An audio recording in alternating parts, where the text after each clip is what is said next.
আসসালামু আলাইকুম। বাংলা সংবাদে সবাইকে স্বাগত জানাচ্ছি। আমি চিন্তিয়া হক। শুরুতেই সংবাদ শিরোনাম। একটা ভয়ঙ্কর খবর আমাদের জন্য অপেক্ষা করছে, বলছেন রুমিন ফারহানা।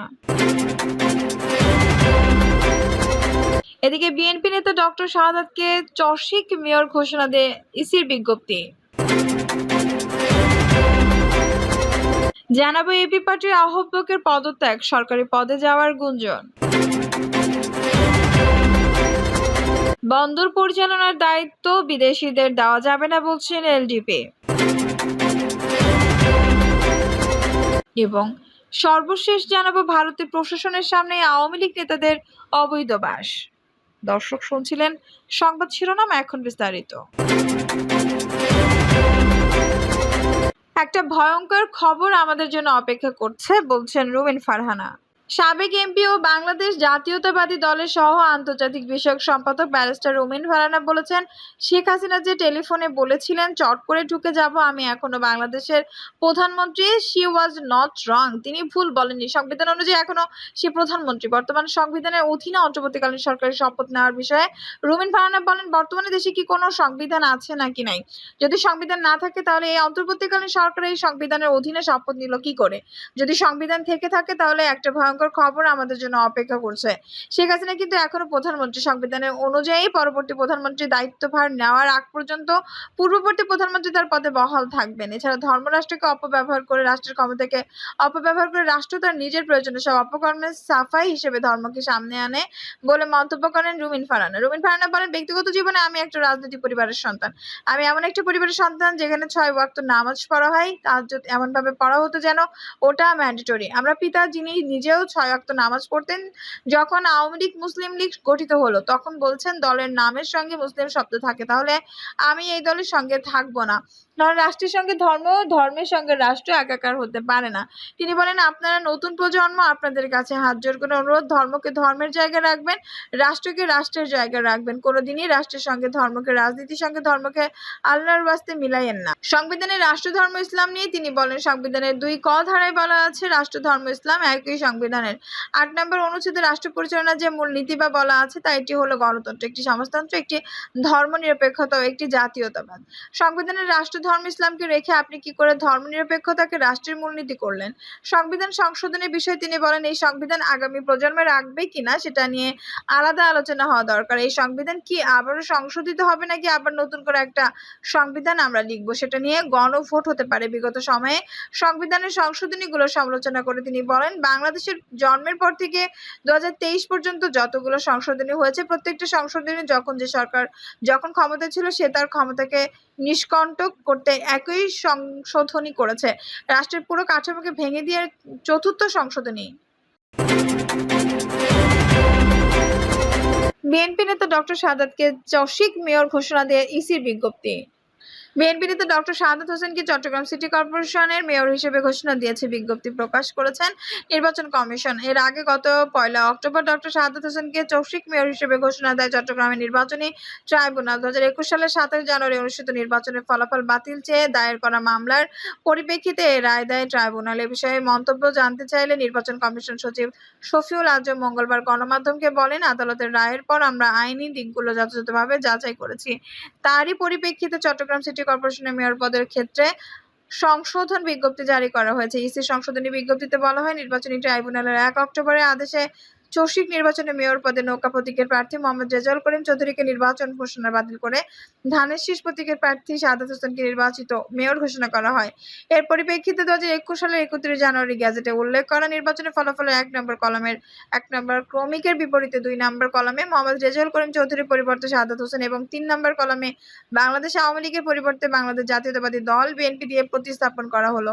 নির্বাচনের ফলাফল নিয়ে 2021 সালের 24 ফেব্রুয়ারি মামলা করেছিল শাহাদাত। তার অভিযোগ, 2021 সালের 27 জানুয়ারি অনুষ্ঠিত চৌশিক নির্বাচনের ফলাফলে ইসি কর্মকর্তারা কারচুপি করেছিলেন। মামলায় তিনি নির্বাচনের ফলাফল বাতিল করে পুনরায় নির্বাচনের দাবি জানান।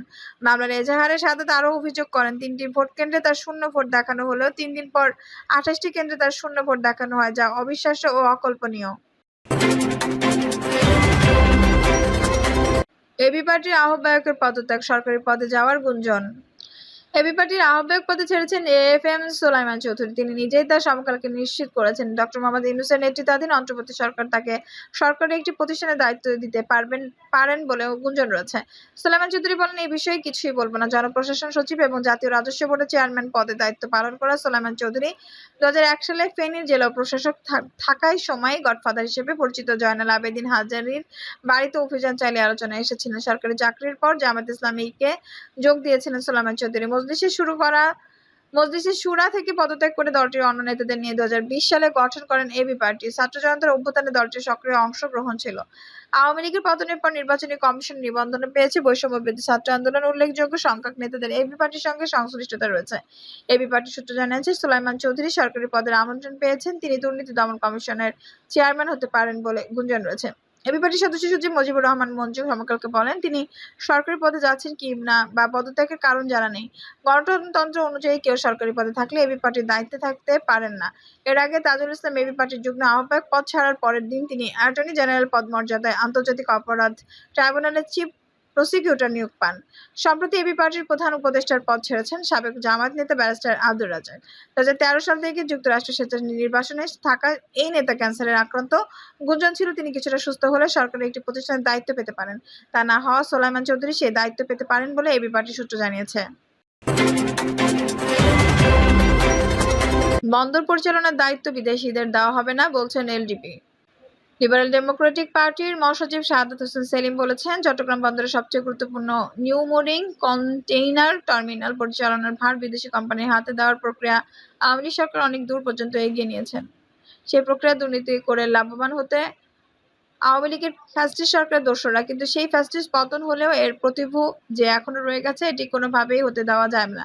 শাহাদাত হোসেন সেলিম বলেন, চট্টগ্রাম বন্দরের এনসিটি টার্মিনালে একটি আয়বর্ধক টার্মিনাল। এতে চট্টগ্রাম বন্দরের নিজস্ব অর্থায়ন যথেষ্ট বিনিয়োগ রয়েছে। টার্মিনালটি দেশীয় অপারেটরের দ্বারা সুষ্ঠুভাবে পরিচালিত হচ্ছে। এই মুহূর্তে বিদেশি বিনিয়োগের কোনো প্রয়োজন নেই এবং বিনিয়োগের কোনো সুযোগও নেই।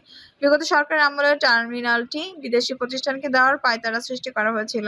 সরকার পরিবর্তনের পরও আগের ফ্যাসিবাদী সরকারের দোসরদের একটি মহলের উপর ভর করে টার্মিনালটি বিদেশিদের হাতে তুলে দেওয়ার চক্রান্ত এখনো চলমান। এখান থেকে বর্তমান সরকারকে সরে আসতে হবে। তিনি বলেন, চট্টগ্রাম বন্দরে নিউ মোরিং কন্টেইনার টার্মিনাল পরিচালনার দায়িত্ব বিদেশি প্রতিষ্ঠানের হাতে তুলে দিলে বন্দরের কর্মরত কর্মীরা বেকার হয়ে পড়বে এবং শ্রমিক অসন্তোষ বিভিন্ন জটিলতা সৃষ্টি হবে। সম্প্রতি বিদেশি একটি প্রতিষ্ঠানের কাছে নিউ মোরিং কন্টেইনার টার্মিনালটি তুলে দেওয়ার ব্যাপারে আলোচনা করছে অন্তর্বর্তী সরকার। আমরা এর তীব্র নিন্দা ও প্রতিবাদ জানাই। আমরা বিদেশে বিনিয়োগের বিপক্ষে নেই, তবে নিউ মোরিং কন্টেইনার টার্মিনাল বিদেশিদের হাতে তুলে না দিয়ে অন্য জায়গায় বিদেশি বিনিয়োগের মাধ্যমে নতুন টার্মিনাল করতে পারে। তিনি আরও বলেন, দেশীয় প্রতিষ্ঠানকে লোকসানের মুখে রেখে দেশীয় অপারেটরের ব্যবসার সুযোগ থেকে বঞ্চিত করে কাকে লাভবান করতে চায় সরকার। 2 ভিত্তিক ডিপি ওয়ার্ল্ডকে এনসিটির পরিচালনার ভার দিতে চেয়েছিল আওয়ামী লীগ সরকার। এখন সেই একই প্রতিষ্ঠানের সঙ্গে আলোচনা করে সেই সরকারের প্রতিনিধিত্ব করা হচ্ছে কি? 12 দলীয় জোটের মুখপাত্র সেলিম বলেন, আওয়ামী লীগ ক্ষমতায় থাকাকালে সালমান এফ রহমানের প্রভাবে ডিপি ওয়ার্ল্ডের সঙ্গে চুক্তি হয়েছিল। তাতে লাভ হতো সালমানের। ফলে অবিলম্বে দেশবিরোধী এই চক্রান্ত থেকে সরে না এলে আমরা রাজনৈতিকভাবে কর্মসূচি দিতে বাধ্য হব। ভারতের প্রশাসনের সামনে আওয়ামী লীগ নেতাদের অবৈধ বাস। ভারতে পালিয়ে গিয়ে 3 ধরনের সংকটে পড়েছেন আওয়ামী লীগের নেতারা। বেশ কয়েকজন নেতা বলেছেন, নিজেদের সঙ্গে করে আনার টানা প্রায় ফুরিয়ে গেছে। দেশে থেকে আত্মীয়-স্বজনদের কাছ থেকে টাকা নিতে হচ্ছে তাদের। পাশাপাশি অনেকের কাছে পাসপোর্ট নেই। এছাড়া কারো ভিসার মেয়াদ শেষ হয়ে গেছে। এই 3 সংকট তাদের জন্য বড় ধরনের অস্বস্তি তৈরি করেছে। গত 5 আগস্ট ছাত্র জনতার অভ্যুত্থানে শেখ হাসিনা সরকার পতনের পর আওয়ামী লীগের শীর্ষস্থানীয় অনেক নেতা, সাবেক মন্ত্রী, এমপি অবৈধভাবে দেশ ছেড়েছেন। আইনি প্রক্রিয়ার বাইরে সীমান্ত পাড়ি দিয়ে দেশ ত্যাগের এই প্রক্রিয়া এখনো অব্যাহত রয়েছে। নেতারা অবৈধ পথে দেশ ছাড়াই ইমিগ্রেশন বিভাগের নথিতে কারোরই দেশ ত্যাগের তথ্য পাওয়া যায়নি। আওয়ামী লীগ ছাড়াও সহযোগী ও ভ্রাতৃপ্রীতম সংগঠনের শীর্ষস্থানীয় নেতা এবং তাদের পাশাপাশি মধ্যম ও তৃতীয় তৃণমূল পর্যায়ে অনেক নেতা দেশ ছেড়েছেন। বেশিরভাগই ভারতে গেছেন, অন্য কয়েকটি দেশেও গেছেন কয়েকজন। ভারতে আত্মগোপনে থাকা কয়েকজন নেতা জানান, এখন তারা আত্মীয় স্বজনের সঙ্গে টেলিফোনে কথা বলে অর্থ পাঠানোর অনুরোধ করেছেন। তারা হুন্ডি করে টাকা পাঠাচ্ছেন ভারতে। তাছাড়া পরিচিতদের মধ্যে যারা চিকিৎসার জন্য ভারতে যাচ্ছেন তাদের মাধ্যমে টাকা পাঠানো হচ্ছে। কেন দেশ ছাড়লেন? এমন প্রশ্নের জবাবে পলাতক কয়েকজন নেতা সমকালকে বলেন, শেখ হাসিনা দেশ ছেড়েছেন, আমরা তো চাই। দেশে থাকলে প্রাণে থাকবে না, পিটিয়ে মারবে। আত্মগোপনে থাকা এই নেতারা জানান, তাদের পাসপোর্ট বা ভিসা না থাকলেও এখনো চলাচল করতে সমস্যা হচ্ছে না। তাদের ভাষার ভারতের প্রশাসন এসব দেখছে না। নেতারা জানান, তারা ভারতের নাগরিকদের মধ্যে অবাধ চলাফেরার সুযোগ পাচ্ছেন। তাদের কয়েকজন দলগতভাবে আবাসিক হোটেল থাকছেন, কেউ থাকছেন একা ফ্ল্যাটে। সময় কাটছে ফেসবুক, ইউটিউব দেখে। পলাতক নেতারা একে অন্যের সঙ্গে টেলিফোনে নিয়মিত যোগাযোগ রাখেন, তবে স্ত্রী সন্তানের জন্য তাদের দুশ্চিন্তা।